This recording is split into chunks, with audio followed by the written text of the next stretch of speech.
सोने के दाम करीब करीब 1 लाख रुपया तोला के आसपास पहुंच चुके हैं। लेकिन इसके बाद भी सोने की खरीद पर कोई खास असर पड़ता नहीं दिख रहा। ऐसा माना जा रहा है कि अक्षय तृतीया पर करीब 25 टन सोने की बिक्री होने की उम्मीद है। लेकिन इसकी क्या वजह है कि सोना इतना महंगा होने के बाद भी खूब बिक रहा है? चलिए इस वीडियो में जानने समझने की कोशिश करते हैं। नमस्कार, मैं वरुण कुमार और आप देख रहे हैं धन धनाधन। ऊंची कीमतों के बावजूद अक्षय तृतीया पर सोने की मांग अच्छी रहने की उम्मीद है। इस बार सोने के सिक्कों और हल्के आभूषणों की मांग बढ़ सकती है। रत्न एवं आभूषण निर्यात संवर्धन परिषद के चेयरमैन किरीट भंसाली ने बताया, अक्षय तृतीया पर सोना और चांदी खरीदना शुभ होता है। कीमतों में उछाल के बावजूद खरीदारी का सेंटीमेंट मजबूत दिखाई दे रहा है। इस बार सोने के सिक्कों, आभूषणों और अन्य उत्पादों की मांग 15 से 20% बढ़ सकती है। भंसाली ने बताया कि ग्राहकों में अक्षय तृतीया पर शुभ मुहूर्त में खरीदारी की धारणा मजबूत दिख रही है। हल्के आभूषणों की खरीदारी को लेकर ग्राहकों में इंक्वायरी तेजी से बढ़ी है। आभूषण विक्रेताओं की ओर से युवा खरीदारों के लिए नए और खास डिजाइन वाले हल्के वजन के गोल्ड आभूषणों की पेशकश की जा रही है। शहरी और अर्ध शहरी बाजारों में भी अच्छी खरीदारी देखने को मिल सकती है।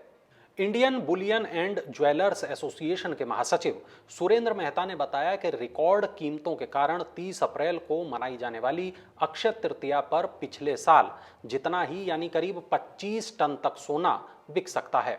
वहीं अखिल भारतीय रत्न एवं आभूषण घरेलू परिषद के चेयरमैन राजेश रोकड़े ने कहा कि जैसे जैसे हम अक्षय तृतीया के करीब पहुंच रहे हैं, सोने का बाजार उत्सुकता से गुलजार हो रहा है। कुछ ग्राहक शुरुआती हिचकिचाहट दिखा सकते हैं, लेकिन सुरक्षित निवेश के रूप में सोने की स्थायी अपील और भारतीय परंपराओं का अभिन्न अंग होने के कारण अक्षय तृतीया पर बिक्री में सकारात्मक वृद्धि की संभावना दिख रही है। पीएनजी ज्वेलर्स के अध्यक्ष व प्रबंध निदेशक सौरभ गाडगिल ने अमर उजाला.com को बताया कि सोने में रिकॉर्ड कीमतों के बाद भी निवेश वर्ग और समृद्धि के प्रतीक के रूप में सोने के प्रति उपभोक्ताओं की भावना मजबूत बनी हुई है। हम अक्षय तृतीया पर सोने की बिक्री बढ़ने की उम्मीद है। हमें बिक्री पर फिलहाल हम कोई दबाव नहीं देख रहे हैं। सोने को सुरक्षित और भरोसेमंद निवेश के रूप में देखा जाता रहा है, खासकर ग्लोबल अनिश्चितताओं को देखते हुए।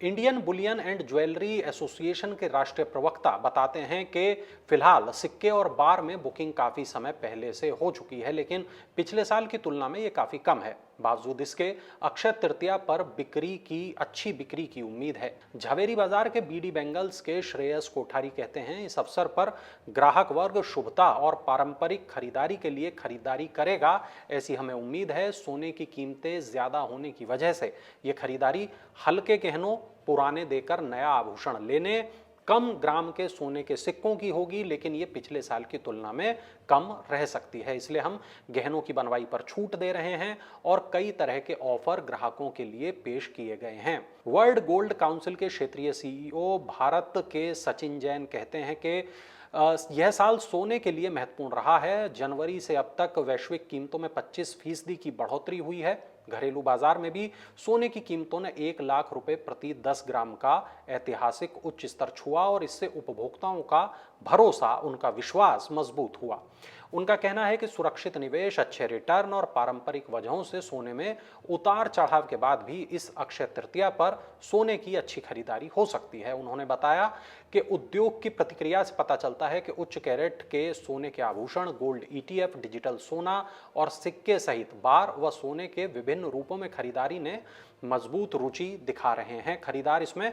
और टैरिफ से जुड़ी समस्याओं के बावजूद सोने के आभूषण खुदरा विक्रेताओं के पास यानी कि रिटेल विक्रेताओं के पास उनका पर्याप्त स्टॉक मौजूद है और वो खरीदारी को लेकर भी आशावादी हैं, क्योंकि त्योहारों के साथ शादी ब्याह का सीजन भी शुरू हो रहा है। आपको बता दें कि पिछले साल 2024 में अक्षय तृतीया 10 मई को थी और सोने की कीमत 73,240 रुपए प्रति 10 ग्राम पर थी। इस बार अक्षय तृतीया पर बिक्री बढ़ाने के लिए हल्के गहने यानी लाइट वेटेड ज्वेलरी बनाने वाले सभी ब्रांड उपभोक्ताओं को कई तरह के ऑफर और छूट भी दे रहे हैं। पीएनजी ज्वेलर्स के अध्यक्ष व प्रबंध निदेशक सौरभ गाडगिल ने कहा, इस समय सोने की कीमतों में सुधार की भविष्यवाणी करना बेहद मुश्किल है।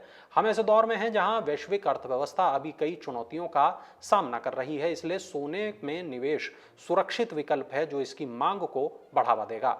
कोटक महिंद्रा एएमसी के फंड मैनेजर सतीश डोंडापति कहते हैं कि पिछले कुछ दिनों में सोने की कीमतों में काफी गिरावट भी आई, जिसका मुख्य कारण मुनाफाखोरी और अमेरिकी डॉलर में नए सिरे से दिलचस्पी का उभरना रहा है। अल्पावधि में आगे बढ़ते हुए सोने की कीमतें आने वाले आर्थिक आंकड़ों पर निर्भर करेंगी, जिसमें अमेरिकी मुद्रास्फीति और रोजगार के आंकड़े शामिल हैं, जो ब्याज दरों पर फेडरल रिजर्व के रुख को निर्धारित करने में महत्वपूर्ण होंगे। फिलहाल मजबूत केंद्रीय बैंकों द्वारा सोने की खरीदारी और भू राजनीतिक अनिश्चितताओं की वजह से लंबी अवधि में सोने में तेजी बनी हुई है। एचडीएफसी सिक्योरिटीज के senior analyst commodities Saumil Gandhi ने कहा कि इस हफ्ते टैरिफ से जुड़े डेवलपमेंट पर सबकी नजर रहेगी। मैक्रो इकोनॉमिक फ्रंट पर अमेरिका का manufacturing PMI data, GDP data और सबसे जरूरी यूएस नॉन फॉर्म पेरोल्स और बेरोजगारी दरों के आंकड़े बुलियन मार्केट को प्रभावित करेंगे। इन फैक्टर्स के आधार पर सोने और चांदी की कीमतों में उतार चढ़ाव देखने को मिल सकता है। अगर आप ये वीडियो YouTube पर देख रहे हैं तो हमारे चैनल को सब्सक्राइब करें और बेल आइकन को दबाना ना भूलें। अगर आप Facebook पर ये वीडियो देख रहे हैं तो हमारे पेज को लाइक करें।